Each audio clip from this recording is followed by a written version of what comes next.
அண்ணன் திருமா ஒரு Majestic leader. அதனால என்ன பண்ணாருன்னா, பாமக குறித்த கருத்துக்கு அவர் இந்த நேரத்துல என்ன சொல்லியிருக்கணும்? இந்த கட்சி இப்படிதாங்க போகணும். இந்த கட்சிக்கு இப்படி ஒரு நிலை வரணும். குடிசையை கொளுத்துனாங்கல்ல, அப்பாவி மக்களை அடக்குமுறைக்கு ஆளாக்கினார்கள் அல்லவா? காதலின் பெயரால் நடந்த திருமணங்கள் என்று சொல்லி காதல் திருமணங்களை மக்களிடத்திலே தவறான முறையில் எடுத்து சென்றார்கள் அல்லவா?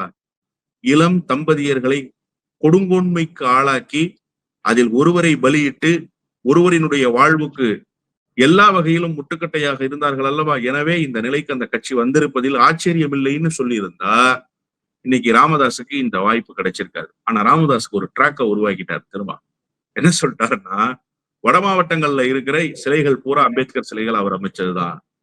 அவர் போன்ற அரசியல் தலைவர்கள் ஒரு காலத்தில் பார்ப்பது அரிதுதான். இப்படி எல்லாம் கருத்துக்களை டிப்ளமேட்டிக்கா வெளிப்படுத்தினதனுடைய வெளிப்பாடு அந்த கருத்துக்கு இசைந்து போய் அரசியல் செய்ய வேண்டிய நிலை இப்ப சமூக நீதியின் பக்கம் ராமதாஸ் அண்ணன் திரும்ப கொண்டு வந்துட்டாருன்னே நான் நினைக்கிறேன்.